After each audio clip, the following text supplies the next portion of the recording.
Adapun izin terakhir, Charlie menyerahkannya pada Pollard. Dia sekarang bertanggung jawab atas Changing Automobile. Langkah selanjutnya adalah mengembangkan sistem mobilnya sendiri, yang tidak lepas dari dukungan AI. Jika diperlukan, Charlie juga dapat membuka antarmuka izin untuk seluruh server Changing Automobile. Pada saat itu, seluruh pengguna Changing Automobile dapat menikmati peningkatan kekuatan komputasi model AI. Tentu saja Charlie tidak ingin dunia luar mengetahui keberadaan model AI ini. Jadi rencananya adalah membiarkan Changing Automobile mengembangkan sendiri model Shell AI. Bagaimanapun, semua perusahaan internet, telepon seluler, dan mobil energi baru secara aktif menggunakan AI. Dan mereka seringkali membuat asisten AI untuk meningkatkan pengalaman interaktif pengguna. Jadi wajar jika Changing Automobile membuat asisten, Changing AI.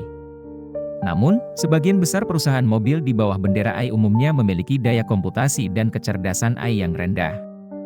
Paling-paling, mereka berada pada level asisten suara. Mereka hanya mengirimkan perintah suara pengguna ke server mereka sendiri melalui internet. Dan kemudian menggunakan kekuatan komputasi di server untuk menganalisis kebutuhan pengguna. Setelah analisis, buat keputusan eksekusi. Dan kemudian mengirimkannya ke ujung mobil untuk mendapatkan umpan balik kepada pengguna. Jika pengguna bertanya kepada asisten suara bagaimana cuaca hari ini, ia pada dasarnya tidak dapat memahaminya. Ia hanya dapat mengunggah suara kalimat, bagaimana cuaca hari ini, ke servernya sendiri. Dan kemudian server akan mengidentifikasi teks dan menganalisis kebutuhan sebenarnya pengguna. Ketika server memahami bahwa pengguna ingin mengetahui cuaca hari ini akan memperoleh informasi cuaca lokal di internet dan mengirimkan informasi tersebut ke mobil. Setelah menerima informasi yang dikirim oleh server, komputer mobil di dalam mobil akan memberitahu pengguna dengan suara yang disintesis. Misalnya, hari ini cuacanya cerah. Suhunya 27 hingga 32 derajat. Angin timur level 3-4. Tingkat ultravioletnya tinggi. Dan disarankan untuk memakai pelindung sinar matahari. Pengguna yang belum mengetahuinya menganggap sistem komputer mobil sangat cerdas dan perhatian. Bahkan, ia juga memperoleh informasi langsung dari perangkat lunak cuaca melalui antarmuka yang bekerja sama dengan perangkat lunak cuaca dan kemudian meneruskannya ke pengguna. Terus terang, asisten suara semacam ini setara dengan menanyakan apakah Anda terlalu malas untuk melihat ponsel Anda sendiri. Jadi kamu bertanya pada teman-temanmu di sekitarmu bagaimana cuaca hari ini. Dan teman Anda membuka aplikasi cuaca di ponsel mereka dan membacakan informasi di aplikasi tersebut untuk Anda. Yang disebut kecerdasan sebenarnya tidak pintar sama sekali. Membeli tablet Xiaomi seharga lebih dari 100 yuan mungkin lebih baik daripada asisten suara di banyak mobil.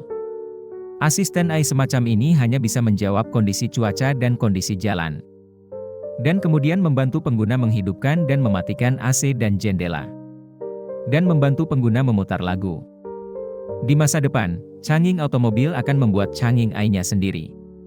Dan tidak perlu membangun kernel sendiri. Juga tidak perlu menggunakan servernya sendiri untuk menyelesaikan penyampaian informasi yang buruk ini. Dengan rangkaian model AI tercanggih ini, Changing Automobile hanya perlu mengumpulkan instruksi pengguna dan kemudian mengunggahnya ke rangkaian model AI ini. Rangkaian model AI ini secara diam-diam melayani pengguna dan dapat memberikan pengalaman AI yang benar-benar cerdas kepada pengguna. Terus terang, asisten suara orang lain setara dengan menyewa layanan pelanggan yang tidak terlihat.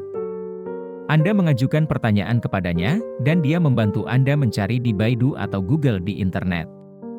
Apapun yang kamu cari, dia akan memberitahumu, apakah itu benar atau salah, baik atau buruk. Kekuatan model AI jauh lebih kuat dibandingkan mesin pencari tradisional. Karena mesin pencari tidak tahu cara mengidentifikasi dan menyaring konten. Namun AI memahaminya, yang setara dengan sekelompok besar profesor top dunia online yang siap menjawab pertanyaan Anda kapan saja. Jika Anda memiliki pertanyaan, dia dapat memberikan jawaban yang paling akurat. Jadi dalam hal ini, selama mobil terhubung ke internet, bahkan jika Anda ingin belajar membuat bom atom sedikit demi sedikit, asisten suara dapat mengajari Anda langkah demi langkah. Apalagi interaksi antara Changing AI dan model AI ini dilakukan antara server keduanya. Pelanggan hanya terhubung ke Changing AI, jadi mereka tidak tahu apakah kekuatan komputasi Changing AI berasal dari dalam. atau dari pusat data yang berlokasi di Eropa Utara yang tidak diketahui dunia. Hal yang paling hemat biaya adalah produksi tahunan Changing Automobil tidak akan melebihi 1 juta unit dalam beberapa tahun ke depan. Dengan kata lain, meskipun pengguna Changing Automobil akan berbagi kekuatan komputasi model I di masa depan, hanya akan dibagikan kepada puluhan ribu, ratusan ribu, atau paling banyak jutaan orang. Tidak mungkin memiliki lebih dari 100 juta pengguna aktif seperti GPT. GPT dapat melayani 100 juta pengguna aktif setiap minggunya. Hal ini membuktikan bahwa kekuatan komputasi model I Nordic tidak lebih dari itu. Dan melayani 100 juta pengguna setiap minggunya bukanlah masalah sama sekali. Dan Changing AI sendiri diposisikan sebagai kendaraan yang dipasang di mobil. Jadi, berapapun besarnya daya komputasi yang digunakan, tingkat hunian sebenarnya sulit melebihi 1% dari keseluruhan daya komputasi. Tepat ketika Charlie mengeluh di pusat data tentang potensi besar model I di masa depan, Abren dan puluhan tentara elit dari Chataclysmic Front, puluhan pakar jaringan dan komputer bergegas ke pusat data Nordic. Selain tenaga teknis yang dipimpin oleh Abren, ada juga prajurit bintang 4 yang bertanggung jawab memimpin semua prajurit yang bertanggung jawab atas pekerjaan polisi dan keamanan. Abren melihat Charlie, berjalan cepat beberapa langkah ke arahnya, dan berkata dengan gugup, "Halo, Tuan Wade." "Halo. Sampai jumpa lagi." Melihat Charlie, dia merasa bersemangat dan ramah, tapi juga sedikit lebih pendiam. Saat pertama kali bertemu Charlie, dia tidak mengetahui identitasnya dan memanggil Charlie dengan sebutan saudara. Setelah diselamatkan olehnya dan mengetahui identitasnya, dia lebih menghormati dan kagum padanya sekarang. Melihat dia agak gugup, Charlie tersenyum dan berkata, "Saudaraku, kamu pasti kelelahan karena perjalanan." Abren buru-buru berkata, "Tuan Wade, kamu terlalu sopan." Prajurit bintang 4 di samping segera melangkah maju dan berkata kepada Charlie dengan hormat, "Halo, Tuan Wade. Saya Li Sontang.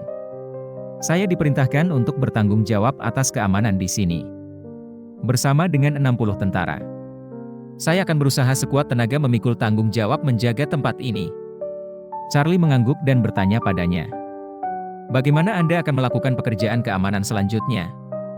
Lison segera berkata, "TN Wade, kami akan segera mulai membiasakan diri dengan lingkungan di lokasi dan memulai penerapan cepat. Dalam 3 bulan ke depan, 60 orang yang saya pimpin akan menerapkan sistem 2 shift 24 jam di pusat data. Untuk memastikan 30 orang bertugas kapan saja, dan 30 lainnya bersiaga kapan saja. Dan jangan tinggalkan pusat data selama 24 jam. Charlie berkata, "Berada di sini 24 jam sehari. Saya khawatir hal ini tidak akan tertahankan lagi setelah sekian lama. Kami bisa memberikan liburan kepada semua orang untuk bersantai di luar." Lison segera berkata, "Tuan, menyeberang. Panglima tertinggi mengatakan bahwa pusat data ini sangat penting dan mengharuskan kita untuk tidak keluar selama 24 jam.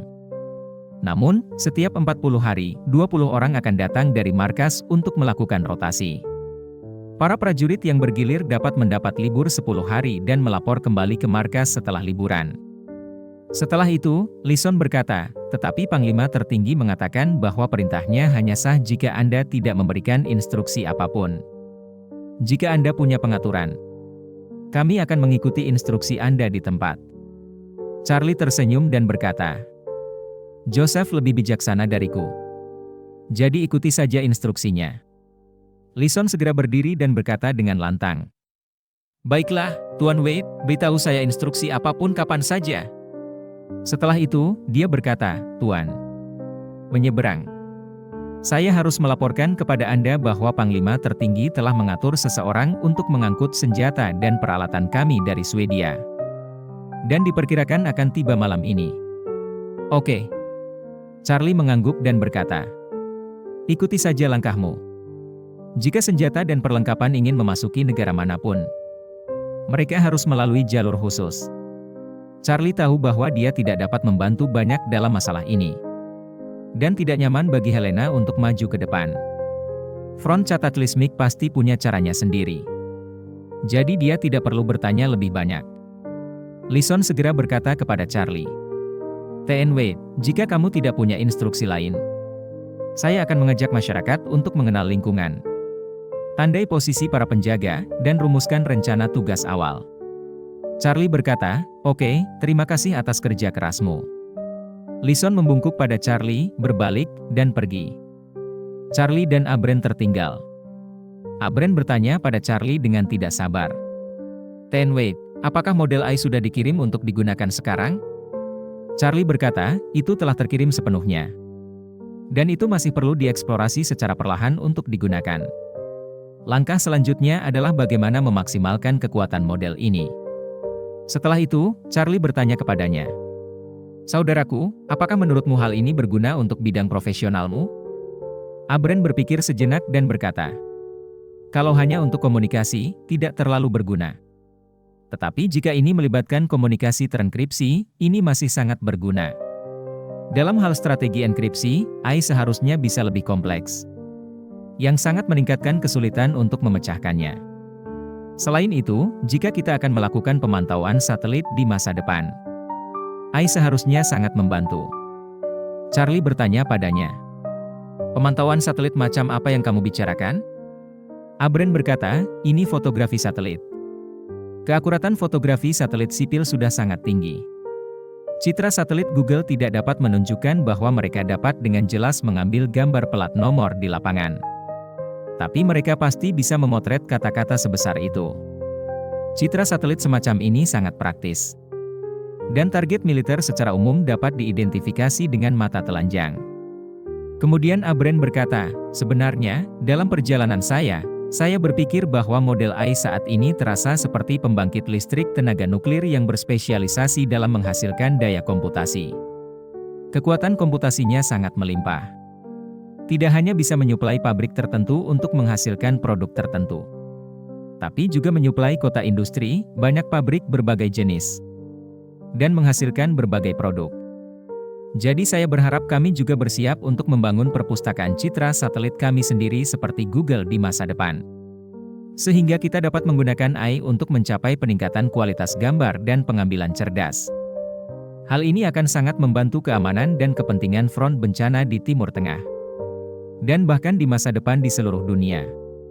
Ini juga merupakan motivasi utama saya untuk datang dan melihat pusat data ini dan bertemu Anda lagi kali ini."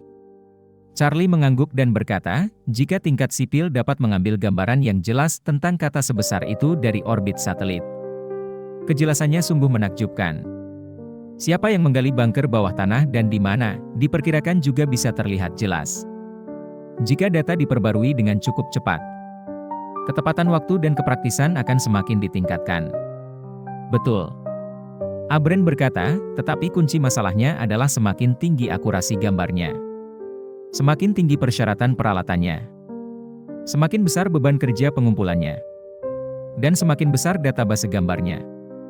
Jika kita bandingkan bumi dengan lapangan sepak bola, dan ada 50,000 orang di lapangan sepak bola.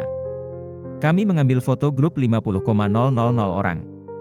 Dan setiap orang di foto itu mungkin hanya beberapa piksel. Dan tidak mungkin untuk mengetahui siapa adalah siapa.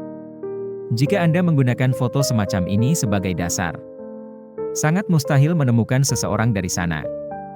Bahkan jika kamu tahu bahwa orang yang ingin kamu temukan ada di sana, Anda benar-benar tidak berdaya menghadapi foto seperti itu. Jika kita meletakkan kamera di tengah lapangan sepak bola, bagilah lapangan sepak bola menjadi 10 area. Ambil 10 foto di setiap area lalu sintesiskan. Keakuratan gambar akan meningkat 10 kali lipat. Tapi karena terlalu banyak orang, bahkan jika akurasinya ditingkatkan 10 kali lipat, diperkirakan kita masih belum bisa membedakan siapa itu siapa. Dan kita hanya bisa melihat lautan manusia. Jika kita membagi 50,000 orang menjadi 100 kotak, ambil foto untuk setiap kotak, lalu gabungkan 100 foto tersebut. Akurasinya akan ditingkatkan sampai batas tertentu.